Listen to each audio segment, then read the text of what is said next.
ఎవరైనా సమయంలో మన ప్రభువును రక్షకుడును విమోచకుడు యేసుకి శ్రేష్ఠమైన నామంలో మేము అందరికీ అందరికీ ఒకసారి అటు తిరిగి కూడా వందనాలు చెప్పుకోండి.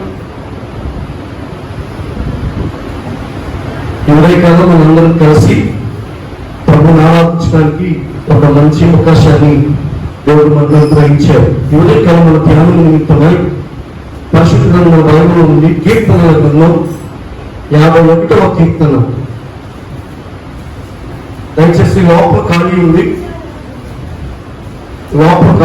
లోపలికి వచ్చిన తర్వాత లోపల మింగిన తర్వాత బయట కూర్చోవచ్చు. కొంచెం విషయాన్ని మనం అర్థం చేసుకున్నాం. లోపలికి వెళ్ళి కీర్తనల గ్రంథం 51వ కీర్తన 17వ చరణం. విరిగిన మనస్సే దేవునికి ఇష్టమైన పనులు. దేవా, విరిగి నలిగిన హృదయమును నీవు అలక్ష్యము చేయవు. దేవుని మాటలను మనందరికీ ఒక దీవించుగాక. అమ్మాయి ఇప్పుడు 6:45 అయింది. ఒక పావు గంట సేపు దేవుని మాటలు చెప్పి ప్రార్థన ఆశీర్వాదాలకు ముగించుకున్నాం. కీర్తనల గ్రంథం 51వ కీర్తన 17వ చరణాన్ని మనం చదువుకున్నాం. ఈ కీర్తనను దావీదు రాశాడు. దావీదు బెత్షెబా అనే ఆమెతో పాపము చేసిన తరువాత నాతాను అనే ప్రవక్తను దేవుడు దావీదు దగ్గరికి పంపించి దావీదుని హెచ్చరించినప్పుడు దావీదు పశ్చాత్తాపుడై దేవుని సన్నిధానంలో రాసిన కీర్తనే మనం చదువుకున్న కీర్తన. ఈరోజు నేను మీకు మాట చెప్తాను. నీ మట్టుకు నువ్వు నడిస్తే దేవుని నిన్ను ఆశీర్వదించాడు. దేవుని నడిపింపులో నడిస్తే నీ జీవితం గొప్ప ఆశీర్వాదంగా ఉంటుంది. గుర్తుపెట్టుకోండి. దేవుని మందిరానికి వచ్చేది నీ ఇష్టం వచ్చినట్టు నడవటానికి కాదు వచ్చేది. నా ఇష్టం వచ్చినట్టు కూర్చుంటాను, నా ఇష్టం వచ్చినట్టు పాడతాను, నా ఇష్టం వచ్చినట్టు చందా వేస్తాను, నా ఇష్టం వచ్చినట్టు నేను బ్రతుకుతాను అనుకోవడానికి కాదు నువ్వు దేవుని మందిరానికి వచ్చేది. దేవునికి ఇష్టమైనట్లు నడవడానికి నువ్వు వచ్చావు. అలా నువ్వు నడిస్తే దేవుడు ఖచ్చితంగా తన ఉద్దేశ ప్రకారం నిన్ను నీ కుటుంబాన్ని దీవిస్తాడు. దేవుని వాక్యములు ఇక్కడ మాట చెప్తాను. ఎవరు దేవునికి ఇష్టము? ఈరోజు నా ప్రసంగ అంశం ఎవరు దేవునికి ఇష్టము. ఎవరు ఇష్టమయ్యా అంటే విరిగిన మనసుతో దేవుని సన్నిధికి వచ్చి ఆయనను ఆరాధించేవారే దేవునికి ఇష్టం. స్తోత్రం చెప్తారా? హల్లెలూయా. విరిగిన మనసుతో దేవుని సన్నిధికి రావాలి. ఏ విషయాలు జరగాలి అంటే లోక సంబంధమైన ఆచారాల్లో మన మనసు విరిగిపోవాలి, లోక సంబంధమైన ప్రేమలో మన మనసు విరిగిపోవాలి, ధనాపేక్షమైన మన మనసు విరిగిపోవాలి. పాపము, దొంగతనము, దేవునికి వ్యతిరేకమైన మనస్సు మనలో నుండి తీసివేసుకోవాలి. బైబిల్ చెప్తున్న మాట విరిగిన మనస్సుతో ఏ మనసుతో రావాలి? దేవుని సన్నిధికి వస్తాం కానీ మన మనసు బాగుండదు. దేవుడు మనకు ఏ అద్భుతాలు చేయగలుగుతాడు, దేవుడు మనకు ఏ ఆశ్చర్యమైన కార్యాలు చేయగలుగుతాడు, దేవుడు మన జీవితాల్లో ఆయన ఉద్దేశం, ఆయన సంకల్పం, ఆయన ఇష్టమైంది ప్రభు చేయాలి అంటే మనకేమన్నా తెలుసా? విరిగిన మనస్సు కావాలి. అందుకే ఇక్కడ ఒక మాట అంటాడు 10వ వచనం. అవసరమైతే ఇది మీరు కట్టవ పాఠం చేయండి. విరిగిన మనసే దేవునికి ఇష్టమైన బలులు. దేవా, విరిగి నలిగిన హృదయమును నీవు అలక్ష్యము చేయవు. దేవుడు లక్ష్యమించాలి అంటే, దేవుడు వెంటనే జవాబు ఇవ్వాలి అంటే, దేవుడు నీ ప్రార్థనకు అవసరం ఇవ్వాలి అంటే, నువ్వు చేస్తున్న ప్రార్థన నిష్ప్రయోజనం కాలేదని ప్రజలందరి ఎదుట దేవుడు నేను కనపరచాలి అంటే నీకు అవసరమైన ఒకే ఒక చిట్కా ఏంటో తెలుసా? విరిగిన మనసు. దేవుని వాక్యంలో నుండి ఒక 3-4 విషయాలు తత్వంగా నేను చెప్పి ప్రార్థన చేయడానికి ఇష్టపడతాను. చూడండి, హెబ్రీయులకు రాసిన పత్రిక 11వ అధ్యాయం 6వ వచనం. హెబ్రీ పత్రిక 11:6. విశ్వాసము లేకుండా దేవునికి ఇష్టలై ఉండుట అసాధ్యం. వచ్చేవాడు ఆయన ఉన్నాడనియు తన్ను వెతుకు వారికి ఫలము దయచేయవాడనియు నమ్మవలెను కదా. చాలు. బైబిల్ చెప్తున్న మాట, విశ్వాసము లేకుండా దేవునికి ఇష్టలై ఉండుట అసాధ్యం. ఈరోజు నువ్వు దేవునికి ఇష్టలుగా ఉండాలి అంటే, నేను పోయిన వారం చూపులో మూడు కార్యాలు చెప్పాను, ఇది 4వ మాట. ఏం కలిగి ఉండాలి అంటే విశ్వాసం కలిగి ఉండాలి. ఏం కలిగి ఉండాలి చెప్పండి. నేను అంటాను, చాలా మంది అక్కడ మొక్కుకున్నానండి, ఇక్కడ మొక్కుకున్నానండి, ఇచ్చేద్దామనుకున్నానండి, వచ్చేద్దామనుకున్నానండి, అందుకే కార్యం జరిగిపోయిందండి. నేను అంటాను, ప్రదేశానికి ఇచ్చినంత ప్రాముఖ్యత నేను బ్రతికించిన దేవునికి ఇవ్వగలుగుతున్నావా చెప్పండి. నీ కుటుంబాన్ని కాపాడలేదా దేవుడు? ఒక్కసారి గవర్నమెంట్ హాస్పిటల్కి వెళ్ళండి, ఒకసారి కోవిడ్ సెంటర్లోకి వెళ్ళండి. నాతో పాటు చదువుకున్న నా జూనియర్ ఒకరోజు బాగా తగ్గుతున్నాడు. తగ్గుతూ ఫోన్ చేసి, అరే నీకు ఈరోజు పగలు ఖాళీయేనా అన్నాడు. అరే ఖాళీ అయినా చెప్పరా అన్న. వాళ్ళ దగ్గరికి వెళ్ళి జ్ఞాపకాలు ఫోటో పెట్టాలి. ఆ వ్యక్తి మనం 3 రోజుల క్రితం చనిపోయాడు. నేను అవును రావురా, దయచేసి నువ్వు వెళ్ళరా, నువ్వు వెళ్ళి ఆ జ్ఞాపకాలు ఫోటో పెట్టరా. అప్పుడు నేను క్లాస్ అయిపోయి క్లాస్ మూమెంట్ లో ఉన్నాను, క్లాస్ చెప్పడానికి ప్రిపేర్ అవుతున్నాను. ఇలా ఫోన్ వచ్చింది. వెంటనే క్లాస్ అయితే ఫోన్ చేస్తున్నాను, అరే ఎలా చనిపోయాడు అంటే, ఆయన తర్వాత మాట్లాడతాను, పెట్టరా మామూలుగా చనిపోయాడు అన్న. ఆయన మనసు రాలా. అంటే నేను అన్నాను, సాగిరా వేరే దగ్గరికి వచ్చేవాడిని రాలేదు, ఏమనుకోవద్దు, నువ్వు కూడా రానట్టున్నావు కదా, నేను రాలేదులే, అలా నాకు తెలియదు. తర్వాత 3వ రోజు నాకు తెలిసిన విషయం ఏంటి తెలుసా, భయంకరమైన వైరస్ వచ్చి కోవిడ్ సెంటర్లోకి అడ్మిట్ చేశారు. ప్రైవేట్ హాస్పిటల్ అడ్మిట్ చేశారు. ఇంజక్షన్ 30,000 అంటున్నారు. చేసిన కూడా తగ్గట్లేదు, ఫోన్ చేస్తుంటే ఎత్తట్లేదు. తర్వాత రోజు తన భార్యతో మాస్టర్ గారు మాట్లాడారు, ప్రార్థన చేశాం. ఆమెకు కూడా బలహీనంగానే ఉంది, వాళ్ళ అబ్బాయికి కూడా బలహీనంగానే ఉంది. మనం ఫోన్ చేసి మాట్లాడితే దగ్గుతూ ఫోన్ ఇక్కడ ఫోన్ ప్రార్థన చేస్తే, అరే ముఖ్యం ప్రార్థన చేయరా, మర్చిపోతున్నాను. ఈరోజు దేవుడిని నేను సజీవంగా ఉంచాడు అంటే నేను మాట్లాడుతున్నా, నీలో ఏది ఆయనకు నచ్చింది కాబట్టి నీ చుట్టూ ఆయన పాత్ర చేయడం. 180 కీర్తనలు అంటాడు, నేను కాపాడువాడు కొనుకడు. ఈరోజు దేవుడికి ఇష్టలై ఉండటానికి కారణం తెలుసా, విశ్వాసం కలిగి ఉండవు. నిన్ను నమ్మి నీకు ఆరోగ్యం ఇచ్చాడు, నీకు తెలుసా దేవుడు. నిన్ను నమ్మి నీ ఆరోగ్యాన్ని అన్ని బాగు చేశాడు, తెలుసా దేవుడు. నిన్ను నమ్మి నీ అవయవాలు దేవుడు భద్రతించాడు. లేకపోతే నీ జీవితంలో ఎప్పుడో అంటువ్యాధులు వచ్చేసాయి. ఎప్పుడో నీ అవయవాల్లో నీ త్రాగుల ద్వారా, నువ్వు నవ్వకూడని నవ్వుల ద్వారా, నువ్వు తినకూడని తినుడి ద్వారా, నువ్వు చూడకూడని చూచుడు ద్వారా, నువ్వు వెళ్ళకూడని ప్రదేశాలు వెళ్ళడం ద్వారా, నువ్వు కూడకూడని వారితో కూడుట ద్వారా నీ జీవితంలో, నీ శరీరంలో ఎప్పుడో ప్రాణాంతకమైన వ్యాధులు వచ్చాయి. అని చెప్పనా, నీ ఆత్మీయతను చేసి ప్రార్థించినప్పుడు, నీ ఆత్మీయతని కంటి ప్రార్థన పెట్టడం ద్వారా నీకు పట్టిన తెగుల్ని దేవుడు విడిపించాడు.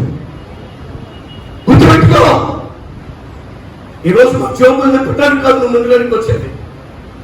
విశ్వాసం లేకుండా దేవునికి ఇష్టమై ఉండుట అసాధ్యం. నువ్వు దేవుడు అంటే నమ్ము, ఆ దేవుడు నీ కొరకు అద్భుతాలు చేయగలడు. దేవుడు అంటే నమ్ము, ఆయన నీ కొరకు ఉద్యోగాలు పుట్టించగలడు. దేవుడు అంటే నమ్ము, ఆయన నీ కొరకు లేని స్థలమని ఇవ్వగలడు. యూట్యూబ్ ఛానల్ ద్వారా దేవుడు వాక్యం ఉంటున్నప్పుడు దేవుని పిల్లలు, నీ జీవితంలో ఎన్నో నష్టాలు అనుభవించామేమో, ఎన్నో శ్రమలు అనుభవించామేమో, ఎన్నో కష్టాలు అనుభవించామేమో, నీ జీవితంలో ఎన్నో మానవ ద్రవ్యాలు నీ జీవితంలో అనుభవిస్తూ వచ్చామేమో. లొట్టయిపోయింది శరీరం అన్నారా, భయపడద్దు, నా ప్రభు నేను బాగు చేయబోతున్నాడు. స్తోత్రం చెప్తారా, నా దేవుడు నీకు స్వస్థత ఇవ్వబోతున్నాడు. ఒకరోజు తల్లి ఏడుస్తూ ఫోన్ చేసి అంటుంది, అయ్యా నాకున్న కూతురు, నేను ప్రతిరోజు ఏ ఇంటికి వెళ్ళి ఏ కూతురు కొరకు పరిచయం చేస్తున్నాను, ఏ కూతురికి డబ్బులు ఇచ్చేదాను, ఏ కూతురికి అండగా నిలబడ్డాను, నా బలహీనత వచ్చిందని నన్ను రావద్దనేసిందయ్యా. వెళ్ళి ప్రార్థన చేసి వచ్చాను. 2 కిడ్నీలు ఫెయిల్ అయిపోయింది అయ్యా నా కొడుకు. డాక్టర్ ఓపెస్ అన్నాడు, డేస్ అన్నాడు, రోజులే అన్నాడు. ప్రార్థన చేసి దేవుడు ఈ రోజుకి సజీవంగా ఉంచాడు. ఈ రోజు నీలో విశ్వాసం ఉందని అప్పులు తీర్తాయని, నీలో విశ్వాసం ఉందని గర్భం జరుగుతుందని, నీలో విశ్వాసం ఉందా నా దేవుడు నా కొరకు లేని పోస్ట్ పుట్టించగలడు. నోటిఫికేషన్ నా దేవుడు విడుదల చేసి నాకు ఎలాగైనా ఉద్యోగం ఇవ్వగలడు అని నువ్వు నమ్మితే ఈరోజు నిరంతరం నా ప్రభు నీ కొరకు అద్భుతం చేయబోతున్నాడు, నీ కొరకు ఆశ్చర్యకార్యం చేయబోతున్నాడు. భక్తి అంటే ఏదో వచ్చాము క్రైస్తవులం కదా, గుడికి వెళ్ళాలి, చందా వేయాలి, వచ్చేయాలని కాదు. విశ్వాసం కావాలి. ఏం కావాలి చెప్పండి గట్టిగా. ఎవరో తెలవదు, ఎలా ఉందో తెలవదు, ఆరోగ్యం ఉందో తెలవదు, ఆయనకి హెచ్ఐవి పాజిటివ్, కరోనా పాజిటివ్ ఏం తెలవదు. వెంటనే రోడ్డు మీద ఆటో ఆపుతాం, ఎక్కేస్తాం, అయ్యా విజయవాడ తీసుకెళ్తాం మార్కెట్ వరకు. ఈలో ఆటో బాగుందో, యాక్సిడెంట్ అవుతుందో, డీజిల్ ఉందో లేదో ఏం అడగ. మనం వ్యక్తి మీద ఉన్న విశ్వాసం జీవం మీద దేవుని మీద నీకు లేదా? నేనంతా దేవుని మీద పెట్టు. ఇంటికి వెళ్ళక ముందు దేవుని నీకు అద్భుతం చేయబోతున్నాడు. నీ జీవితాలు ఆశ్చర్యమైన కార్యక్రమం చేయబోతున్నాడు. అందుకని నెంబర్ 1 విశ్వాసము కలిగి ఉండాలి. అంత మాత్రమే కాదు, విశ్వాసము కలిగిన క్రియలు కనపడాలి. స్తోత్రం చెప్తారా? ఏం కనపడాలి చెప్పండి? విశ్వాసము కలిగిన విశ్వాస క్రియలు కనపడాలి. విశ్వాస క్రియలు. నాకు దేవుడు ఇష్టమంటే నాకు ఇంట్లో కూర్చుంటే కుదరదు. దేవుడు ఇష్టమైతే యాక్ట్ చేయాలి, అంటే పని చేయాలి, క్రియలు కనపడాలి. క్రియలు తప్పడం. ఈరోజు నేను అంటాను, నువ్వు దేవుడి పని విషయంలో నువ్వు ఎంత త్వరతముగా దేవుడికి ఇచ్చే విషయంలో ముందుంటున్నావో, నేను అంటాను దేవుడు నీకు కార్యం చేసే విషయంలో కూడా అంత ముందుగా ఉండుగాక. నీ జీవితంలో అటువంటి కార్యం ప్రభు చేయునుగాక. పిల్లలందరూ మాట జ్ఞాపకం చేస్తాను. ఈ విశ్వాస క్రియలు ఎలా ఉన్నాయి అంటే, పేతురు గారితో యేసు ప్రభువు మాట చెప్పాడు. మత్తయి సువార్త 17వ అధ్యాయము 14 నుండి 21 వరకు చెప్పక్కర్లేదు. కానీ ఆయన దగ్గరికి పన్ను కట్టేవాళ్ళు వచ్చారు. ఆ రోజుల్లో పన్నులు కూడా తీసుకునేవాళ్ళు. పన్ను కట్టేవాళ్ళు ఆయన దగ్గరికి వచ్చి, మొదట నువ్వు పన్ను కట్టాలి, మాకు సొంత వసూలు చేసేవాళ్ళు వచ్చి ప్రభుని అడుగుతున్నాడు, అయ్యా పన్ను కట్టాలి, పన్ను కట్టేయా అని అడిగారు. అనగానే అక్కడ ప్రభు చేసిన మాటలు తెలుసు. పేతురుతో చెప్పాడు, పేతురు నువ్వు వెళ్ళి కేవలం చేప పడుతుంది, ఆ చేప నోట్లో షెక్కేలు ఉంటుంది, నువ్వు తీసుకొచ్చి నా కొరకు నీ కొరకు కట్టేయి అని ప్రభు చెప్పాడు. ఈ మాట ప్రభు ఎందుకు పేతురు గారితో మాట్లాడారు అని మనం ఆలోచన చేస్తే, పేతురు చేయవలసిన కార్యమంతా ప్రభు పేతురికి చెప్తూ ఉన్నాడు.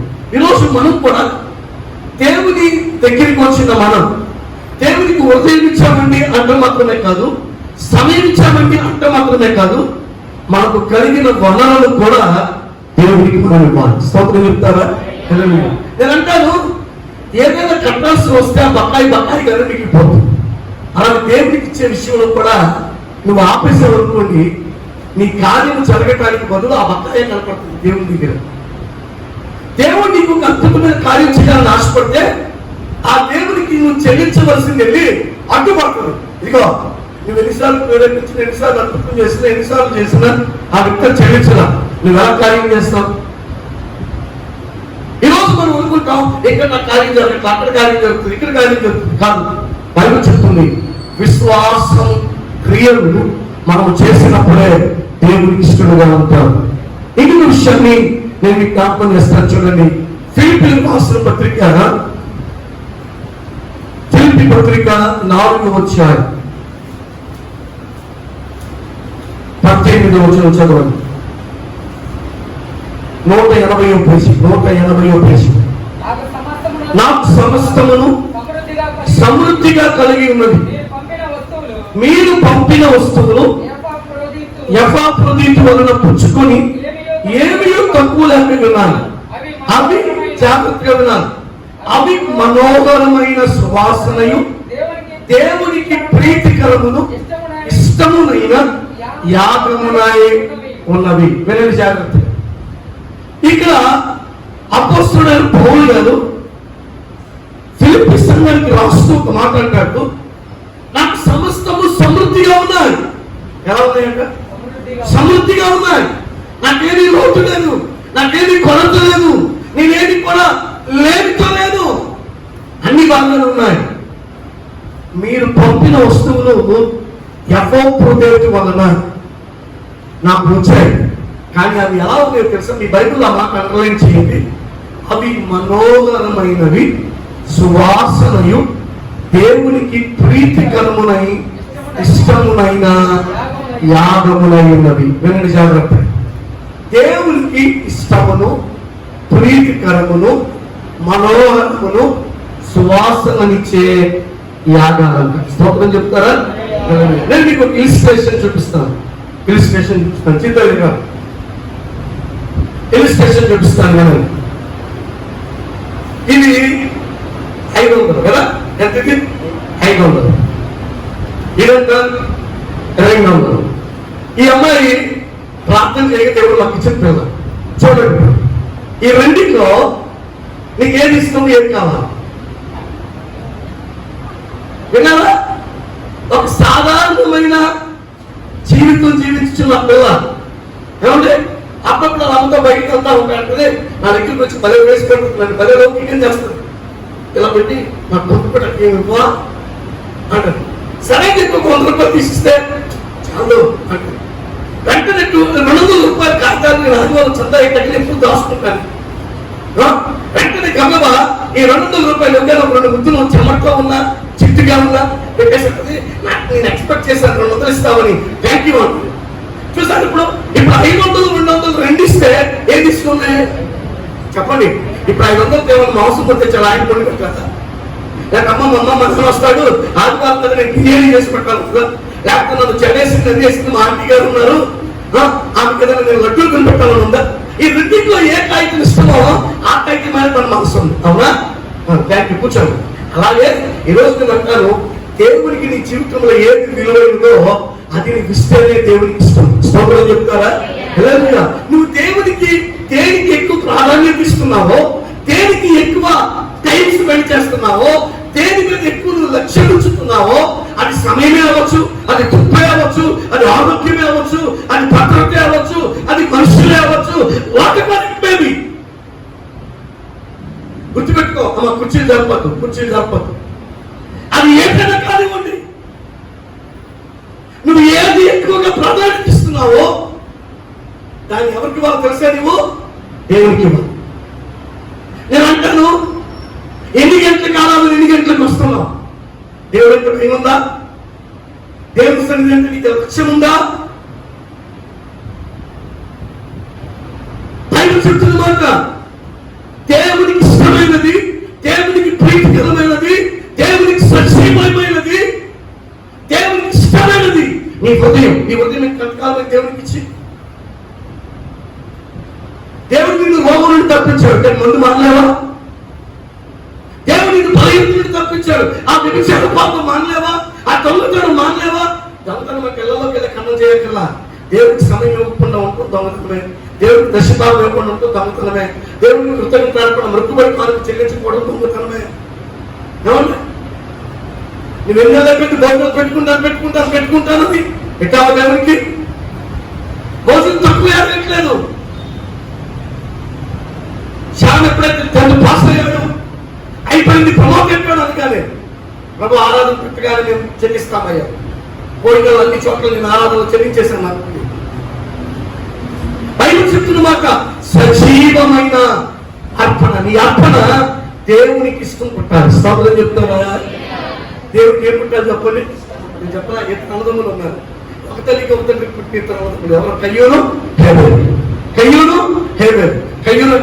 పొలంలో పనిచేసేవాడు, హేబేలేమో మందలో పనిచేసేవాడు. కయ్యూనికేమో పొలంలో నుండి వచ్చాయి, హేబేలుకేమో మందలో నుండి వచ్చాయి.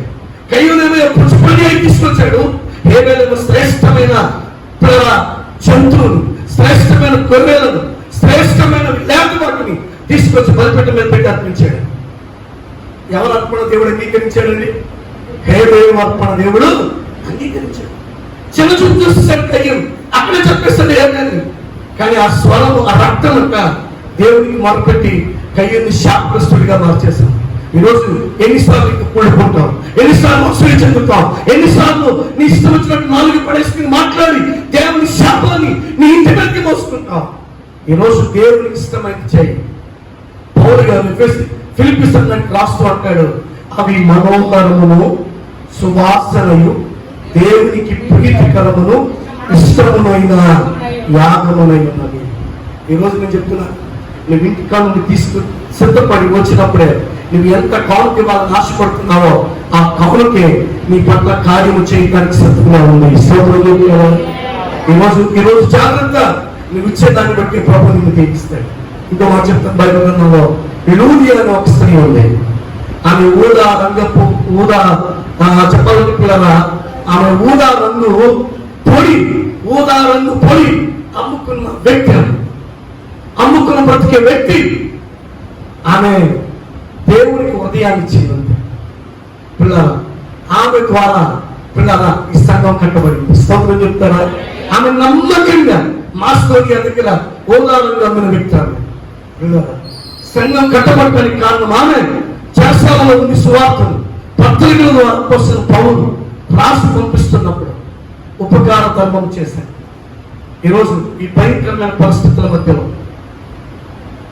నీ తోటి వారిని ఎవరినైనా అడిగావా ఎలా జరుగుతుందని? నీకు ఏమండి అమ్మా ఏంటి జరుగుతుందా జరగట్లేదని అడిగావా? లేదు నీ కొరకు ఆత్మీయంగా ప్రార్థించి నేను పెంచి నీ క్షేమం కోరి ఏమండి ఒకరు వస్తాం కుటుంబ బాధని ప్రార్థన చేయడం కోసం కదా. పిల్లలు రాత్రికి వాళ్ళ ఇష్టాచారంగా వాళ్ళ ఇష్టం కూడా పోతారు, కానీ ప్రార్థన మాత్రం ఎవరు చేయాలి చెప్పండి? పొద్దున్న చేయకపోతే ముసుకెళ్ళిపోతుంది కదా. ఈసారి మాత్రం ఒకటే ప్రార్థన చేస్తాను, ఎవరి ముందు ముసుకుపోయిన అట్టాగి ఉంచుకో ప్రార్థన చేస్తాం. మీరు అన్నారు ఇక అట్టాగి రావాలి, నువ్వు తొక్క రావాలి, పేరు రావాలి. కానీ మన పిల్లల్ని మన మాట వింటుంటే మనం చేసుకోలేదు, కానీ దేవుని శాంతి మాత్రం మనం ఏడు చేసి ప్రార్థన. ఈరోజు దేవునికి ఇష్టమైనది, దేవునికి ఇష్టమైనట్లుగా విశ్వాసం కలిగి ఉంటున్నావా? రెండవది, దేవునికి ఇష్టమైనట్లుగా చెరసాలలో ఉన్నప్పటికీ చెరసాలలో ఉన్న పౌరుకి వాళ్ళు ఏమనిపించారు తెలుసా? కానుకలు పంపించారు. ఇప్పుడు నువ్వు ఇరుకులు వేదన నీకున్నా నువ్వు దేవునికి వాళ్ళు స్తోత్రం చెప్తావా? నాకు తెలిసిన చెల్లెలు ప్రతి నెల మొట్టమొదటి నెలాఖరు క్రెడిట్ అవ్వదాన్ని వెంటనే ఫోన్ చేసి ప్రార్థన చేయించుకుంటాను.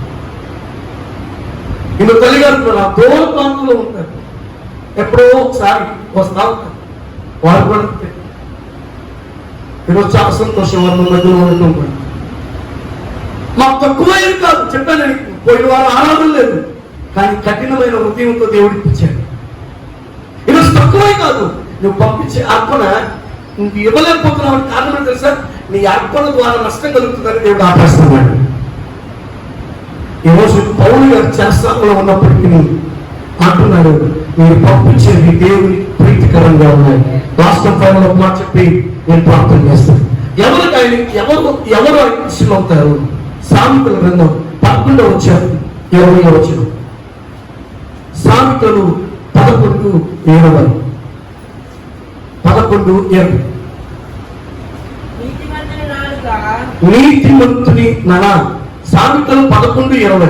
మూర్ఖ చిగులు యెహోవాకు హేయుడు, యథార్థముగా ప్రవర్తించువారు. అందరూ స్తోత్రం చెప్తారా? ఎవరిస్తున్నారు ఆయనకి చెప్పండి. యథార్థముగా ప్రవర్తించు. ఎలా ప్రవర్తించాలి? ముందొక మాట ఎంతమంది ఒక మాట మాట్లాడద్దు. సేవకుని కనుక నువ్వు హేళన చేస్తే, దేవుని నమ్మి బైబిల్ పట్టుకున్న వారిని నువ్వు హేళన చేస్తే, నువ్వు నలుగురు ముందు హేళన చేస్తే నువ్వు 40 మంది హేళన కారణం అవుతావు. గుర్తుపెట్టుకో. బ్రతకటానికి బైబిల్ పట్టుకోవాలా? ఇతరులను బ్రతికించడానికి ప్రాణాన్ని కత్తి మీద సాపుగా పెట్టావు. ముద్ద వేస్తావు, బట్టలు పెడతావు, పెళ్లికి పిలుస్తావు అని కాదు. నువ్వు పిలిస్తే ఎంత, పిలవకపోతే ఎంత, నువ్వు చేయించుకుంటే ఎంత, చేయించుకోకపోతే ఎంత. దేవుని సేవకులు ఫలితం కలిగిన వాళ్ళు దేవుడు ఎక్కడ పని లేకుండా చేయలేదు. గుర్తుపెట్టుకోండి. మనం దైవజనుడు ఫోన్ చేసి అక్కడ ఒక ఖాళీ వరకు చర్చకొచ్చి వాకింగ్ చెప్పన్నా, వాళ్ళు ఎక్కడ ఆరాధన పట్టలేదు, ఖాళీ లేదు. కానీ ప్రభు అన్నాడు, ఎలా తిన్నాను? ఈరోజు యథార్థంగా ప్రవర్తిస్తున్నావా? దేవుని దగ్గర యథార్థంగా ప్రవర్తించే మనసు నీకుందా?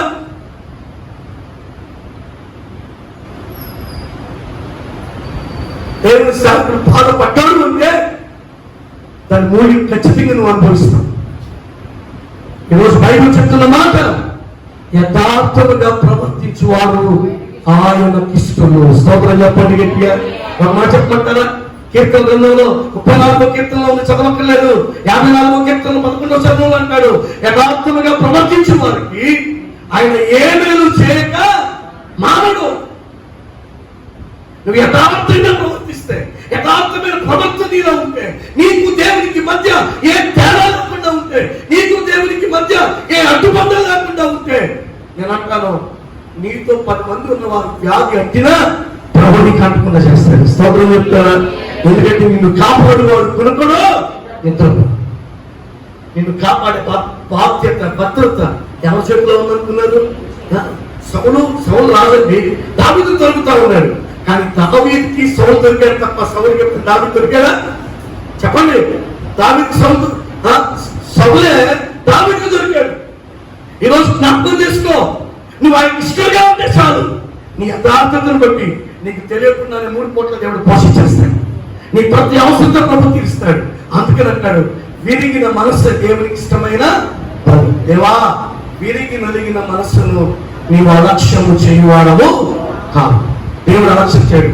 నువ్వు అలక్ష్యం చేస్తావు. కార్యం జరిగేంత వరకు కార్యం జరిగేంత వరకు అయ్యారు దండాలు, అయ్యారు దండాలు, అయ్యారు దండాలు, అయ్యారు దండాలు. కార్యం జరిగిన తర్వాత థ్యాంక్స్ చెప్పే మనసు కూడా ఉండదు. ఉంటుందా? నేను మా చెప్పున్నాను, దీనికోసం బ్రతకట్లా. నేను దీనికోసం బ్రతికేలకైతే లగ్న పత్రిక రాస్తే 1016 తీసుకోవాలి. ఆ పేపర్ అవ్వకపోతే పెళ్లి అవ్వదు. మీకు తెలుసా లేదు? ఇష్టం నేను డబ్బుల కోసం ఇక్కడ సేవకు రాలా, జీవన బృందం చేత పట్టుకుని వచ్చాను. గుర్తుపెట్టుకో, నువ్వు పేరు పెట్టించుకున్న స్తోత్రం, మొక్కులు మొక్కించుకున్న స్తోత్రం, నువ్వు మొక్కులు తీర్చుకుని బాధపడినావు. కానీ ఒకటి, నువ్వు దేవునికి ఇష్టంగా ఉంటే చాలు. ఇక్కడి నుంచి కొంత గుంపును దేవుని తీసుకెళ్లాలని ఒక సాటిస్ఫాక్షన్ నాకు ఉంటే చాలు. ఈరోజు అందుకని విరిగి మెరిగిన మనసుతో దేవుని సన్నిధికి రండి. నేను అంటాను, ఈ పాండమిక్, ఈ COVID-19, ఈ కరోనా వైరస్ మనం అనేక మందికి సాక్ష్యం చెప్పేటట్లుగా మిగిలిపోతుంది. స్తోత్రం చెప్తారా? చికెన్ గున్యా వచ్చిందా? రాలేదా? మనకు రాకుండా లోకం మీదకి వచ్చిందా? రాలేదా? అప్పుడు ఉన్నావా లేదా? డెంగ్యూ వచ్చిందా? రాలేదా? ఉన్నావా లేదా? భయంకరమైన రోగాలు వచ్చినాయా? రాలేదా? తుఫాన్లు వచ్చినాయా? రాలేదా? నాకు బాగా 90 సంవత్సరం 1990, మీరు ఎంతమంది గుర్తుందో లేదో, భయంకరమైన తుఫాను నిట్టాడు ఇల్లు మాది. ఆ ఇల్లు పొద్దున్నే 3ంటికి వచ్చి ప్రార్థన చేస్తుంటే మొత్తం ఒరిగిపోయింది. ఉంటే పక్కన పడిపోయింది. కోస్తా ఆంధ్రాలో, ఉత్తర ఆంధ్రాలో మొత్తం కూడా భయంకరమైన ఇళ్ళని పడిపోయాయి. అప్పుడు కూడా బియ్యం పంచి పెట్టారు ఎన్టీ రామారావు గారు. కానీ ఆ భయంకరమైన ఉప్పల కాలంలో, తుఫానుల్లో కూడా మనం ఇంకా బతుకున్నామా లేదా? చెప్పండి. వీళ్ళు చూసారు అసలు బాధ. మన రోజుల్లో పావలానికి పోయింది వచ్చి, ఈరోజు పావలానికి ఏముంది అసలు? ఉందంటారా? 400 రూపాయలు బియ్యం తెచ్చుకుని 3 నెలలు తినేవాళ్ళం మేము ఇస్తున్నాం. ఇప్పుడు 10,000 పట్టించడమే. ఇన్ని భయంకరమైన పరిస్థితుల మధ్యలో దేవుడు ఇంకా మనల్ని బతికించాడు అంటే, ఒకటి, నీ వారికి ఇష్టడు కాబట్టి. స్తోత్రం చెప్తారా? ఈరోజు మీ అందరికీ దేవుడు ఇష్టడు కాబట్టి మీరు పెద్దలు కాడ వచ్చారా? కాబట్టి 5:30 వచ్చేసి చర్చ మొత్తం వచ్చేసింది బయట. ఎవరు చెప్పరా? ఈరోజు నువ్వు దేవునికి ఇష్టడిగా ఉండాలి, ఇష్టమైన వారిగా ఉండాలి. అప్పుడే నీ జీవితంలో అద్భుతాలు చూస్తావు. ఇష్టంతో విశ్వాసం కలిగి ఉంటాం. విశ్వాస ప్రియులు కనపడతాయి మనం. స్తోత్రం చెప్తారా? ఉన్నా లేకపోయినా నేను దేవుని గురించి చేయాలి, ఓపిక ఉన్నా లేకపోయినా, సమయం ఉన్నా లేకపోయినా, పని ఉన్నా లేకపోయినా, నాకు కుదరకపోయినా, ముందు నేను దేవుని దగ్గరికి వచ్చిన తర్వాత ఏదైనా నేను చేస్తాను. దేవుని జీవితంలో ఎప్పుడు నేను మర్చిపోడు. రెండవది ఏంటంటే, చెరలో ఉన్న నీవు కానుకలు ఇవ్వాలి. స్తోత్రం చెప్తారా? నీ హృదయమే దేవునికి కానుక ఇవ్వాలి. సజీవ యాగముగా, అది దేవునికి సువాసన కలిగించేదిగా, దేవునికి ప్రీతికరమైనదిగా ఉండాలి. కొనుగుతా సరుకుతా గుడికి రావటం, లేకపోతే వచ్చాములే వెళ్ళాములే కాదు. నువ్వు దేవునికి ఇష్టంగా ఉండు. నేను అంటాను, నీ కొరకు దేవుడు కొత్త పోస్ట్ పంపిస్తాడు. స్తోత్రం చెప్తారా? నేను అంటాను, మన దేవుడికి సాధ్యమైన ఏమైనా ఉందా? ఎవరి నీకు ఏ ఉద్యోగం కావాలో ఉద్యోగం ఇస్తాడు, ఎలాంటి పరిస్థితి కావాలో అలాంటి పరిస్థితి ఇస్తాడు. నేను అంటాను, నాకు దేవుడు ఏమైనా చేయగలరు. నమ్ము. ఒకసారి మీ కుడి చేతులని తల మీద పెట్టుకోండి. మీ కుడి చేతులని తల మీద పెట్టుకోండి. విశ్వాసంతో హృదయపూర్వకంగా చెప్పండి, నా కొరకు నాకు ఇష్టమైనది దేవుడు ఏదైనా చేయగలడు. ఆమేన్, ఆమేన్, ఆమేన్. నమ్ముతావా నువ్వు? నమ్ము. కోరుకో, ఏం కావాలో నీకు ఇష్టమైంది చేస్తాడు దేవుడు, నీకు ఇష్టమైంది. మూడో విషయం మనం చూసిన పిల్లల యథార్థంగా ప్రవర్తించి. ఎలా ప్రవర్తిద్దాం? మనుషులు ఎవరికి భయపడక్కర్లా, మనుషులు ఎవరికి సెల్యూట్ చేయక్కర్లా, మనుషులు ఎవరికి లెక్క అప్పచెప్పక్కర్లా. మనం లెక్క చెప్పవలసింది జీవాధిపతి. కోట్లతోని ప్రజల మధ్య నన్ను ఉంచోబెట్టి మృత్యు చేయడు. నీకు పలానా ప్రాంతాన్ని అప్పచెప్పాకరా, పలానా ఆత్మలు అప్పగించాకరా, నేనేంటి చెప్పు. అక్కడ ధైర్యంగా చెప్పేద్దాము నాకున్నా. ఈ రోజు నీకు అప్పగించాను, ఏ బాధ్యత లేదా? నీకు డబ్బులు ఇచ్చాను, డబ్బుకి ఏం ఖర్చు పెట్టావు? ఆరోగ్యం ఇచ్చాను, ఏం ఖర్చు పెట్టావు? నీకు పర్వతం ఇచ్చాను, ఏం ఖర్చు పెట్టావు? అంటే ఏమంటావు? ఏదో ప్రభావ మా మాస్టర్ గారికి నోటికి తెలిసేదని తప్ప నాకు ప్రేమ కలిగేదని ప్రభావ అంటాడు. ఆయన ఏడ్చాడు కాబట్టి ఎంతకాలం బతికిచ్చాను. నీకు 6 నెలలు ఉంది, అగ్నిలోకి ఎక్కువ నీ బతుకంతే. అప్పుడు నేను వచ్చి గొడవ పట్టుకున్న ఫలితం ఉండదు. ఇక్కడ ఏదో ఆయన బతికిస్తున్నాడు తప్ప మనం ఏమని ఇక్కడ వచ్చి చాలా మందికి తెలవదు, చాలా మందికి సృష్టించట్లా. ప్రార్థన చేస్తే స్వస్థతలు జరుగుతున్నాయి, ప్రార్థన చేస్తే అద్భుతాలు జరుగుతున్నాయి. చచ్చిపోయి ప్రభు లేపుతున్నాడు, పురుగు బట్టి కోటని జీవితాలు దేవుడు బాగు చేశాడు. కానీ గుడికి రావడానికి మాత్రం ఏముండదు మనకి. ఇది మృత్యుంజయ మందిరం కాదు, జీవము గల దేవుని మందిరం. ఈ మందిరంలోకి వచ్చి ఏడ్చావంటే నీకు ప్రతిఫలం దొరుకుతుంది. ఈ మందిరంలో అద్భుతాలు జరుగుతుంది. కొన్ని సంవత్సరాల క్రితం శాంతకుమారి గారి ఇంటి ముందు కెమెరాస్ ఉండేవాడు. ఆ టెరస్ మీద పుడికినవాడు. వాడి కొన్ని చిన్న చిన్న సెంటిమెంట్ దొంగతనాలు ఉండే, కేసులు ఉండే. ఆ దొంగల కథ భయపడి తనముల నుండి వచ్చి పారిపీకి పడుతున్నాడు. పడుకుంటే దెయ్యాలంట లేపి రా, నువ్వు రా, టైం వస్తుంది, చచ్చిపో అని తీసుకొచ్చి నీ అంటే తీసుకురాగా నేను ఇద్దరులో నడుచుకుంటూ వచ్చేసాడు. భయం వేస్తుంది, ఆందోళన వేస్తుంది. తెలంగాణకు వచ్చి దాంతో గేట్ వేసేస్తుంది. ట్రైన్ రావడానికి సిగ్నల్ ఉంది, కొత్త వినబడుతుంది. వెళ్ళే పక్కన పడుకో అంటే ఆ పిల్లలు అక్కడి నుంచి వచ్చి ఈ మూల మీద మన బాడీ ఈ మూల మీదకి వచ్చి ఆ బాడీ ముట్టాడు. కొత్తగానే కనపడే తెయ్యాలని పారిపోయి నిజంగా అబద్ధం చెప్పట్లా నేను. కనపడే తెయ్యాలు పారిపోయి అంటే కెమెరా పరిగెత్తుకుంటూ వచ్చి ఆ ఇంట్లో ఉంటున్న చివరి గదిలో వచ్చి అమ్మగారు ఆయన పిన్ని నిర్మలా గారు వచ్చి అంటున్నారు, భాస్కర్ గారు వీడికి జరిగిందక్క ఈ గోడ ముట్టుకోగానే. నేను దేవుని మందిరం 40 దినాలు ఉపవాసం కట్టాను. ఫస్ట్ నుండి కట్టిన మందిరం ఇది. ఈరోజు నేను అన్నాను, దేవునికి యథార్థంగా ప్రవర్తించాను, ఆయన ఇష్టంగా మారుస్తాడు. ఎలా మారుస్తాడు? ఇది వదులుకొని అక్కడ పోతారు, ఇక్కడ పోతారు అంటాడు. నీ కర్మ. నేను అంటాను, రెండింటి మీద తయారు చేసుకోవాక. ఉంటే చల్లగానే ముందు రసిగానే నువ్వు వచ్చిన స్థితి ఉంటే ఆయన నోట్లో నుండి ఉండొచ్చి నీకు మీద వేయబడతాడు. ఈరోజు ఇష్టంగా ఉన్నాం. అందుకే వీరికి నా మనసు దేవునికి ఇష్టమైన దేవా, వీరికి కలిగిన హృదయంలో నీవు రక్షించి ఈరోజు దేవునికి ఇష్టమైన వ్యక్తులుగా ఉన్నా అటువంటి పునఃసమాధానం పొంది కూడా దేవుడు మిమ్మల్ని మీ కుటుంబాన్ని దీవించి ఆశీర్వదించిన కళ్ళు మూసుకొని ప్రార్థన చేద్దాం. కళ్ళు మూసుకొని ప్రార్థన చేద్దాం. సకల ఆశీర్వాదాలకు కారణమవుతున్న మాత్రం ఈ ప్రేమ కలిగిన పాటలు స్తోత్రం. ఎవరి కాలంలో చెప్పమని మాట చెప్పాను. 10 మనుషులు చూసి లక్ష్య పెడతారయ్యా. లోకంలో ఆభరణాలను బట్టి వేషధారణగానే బ్రతుకోవచ్చేవాళ్ళని నీ వంతనంగా చూసిందే. మేము నీ పనిపరచుతాం, మేము నీకు ఇష్టంగా ఒప్పించాం. మనుషులు మమ్మల్ని తృణీకరించిన నీ వాక్యాన్ని చేతపట్టుకుని వచ్చిన నీ ప్రజల జీవితాల్లో ఎంతమంది అపాసపాలు చేసినా, ఎంతమంది తృణీకరించినా ఈరోజు మీరు అందరూ నీకు ఇష్టంగా ఒప్పించాలయ్యా. వారి జీవితం నీకు ఇష్టంగా ఉంటాను. నీ కృప చూపని అడుగుతున్నాను. విశ్వాసం కలిగి, విశ్వాస క్రియలు కలిగి నీకు ఇష్టంగా ఉంటానికి కృప తెచ్చింది. నీకు ఇష్టమైన నువ్వు ముచ్చట పడే అర్పణ వాళ్ళు ఇవ్వటానికి కృప చూపండి. ఏదో వచ్చే ఆత్మీయతనంగా దేవుడికి వెయ్యాలి అన్నట్టుగా, దేవుడికి ఇవ్వాలి అన్నట్టుగా కాక, పౌలు గారు చెరసాలలో ఉన్నప్పటికీ కూడా ఆ సంఘము పంపించింది ఇవ్వబోలేదు. వచ్చిన కానుకలు ఎలాగైతే ప్రీతికరంగా సజీవ యాగంగా అయా శుద్ధమైనవిగా ఉన్నాయో మా హృదయాలు, మా కళ్ళు, మా ఆలోచనలు, మా తలపులో ఉండి ముందుకు వెళ్ళడానికి కావాల్సిన కృపనివ్వండి. ఈ ఉదయకాలం ప్రభా ఎవరెవరు ఎలా సిద్ధపడిచారు తెలుసు కాబట్టి వారి మనస్సును బట్టి వారికి కార్యాలు జరుగుతున్నాక నేను అద్భుతం చేయండి. నెలంతా పోషించి ఆలోచించండి. ఏది ఇష్టమో, ఏది ప్రీతికరమో అది జరిగించండి. మమ్మల్ని ఆ పాయల నుండి తప్పించండి. అయ్యా ఏది లేదో చేయండి. అది పెళ్ళే కానీ, పేరట్టమే కానీ, అయ్యా సమాజమే కానీ, ఒకవేళ నిశ్చితార్థమే కానీ, అది నీకు ఇష్టమైనదైతేనే మా చేతుల మీద జరగాలి.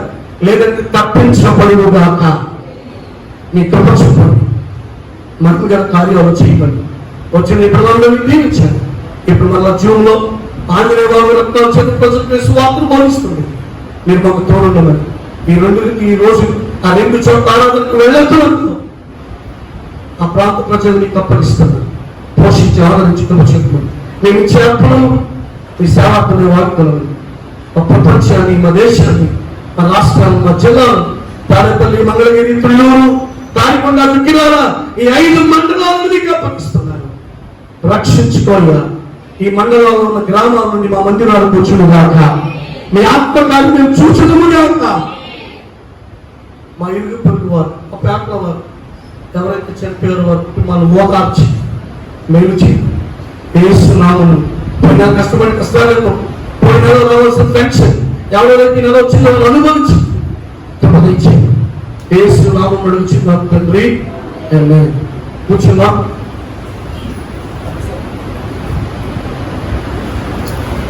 ఈ సమయంలో పాటుపడుతుండగా దేవునికి కానుకలు సమర్పిద్దాం.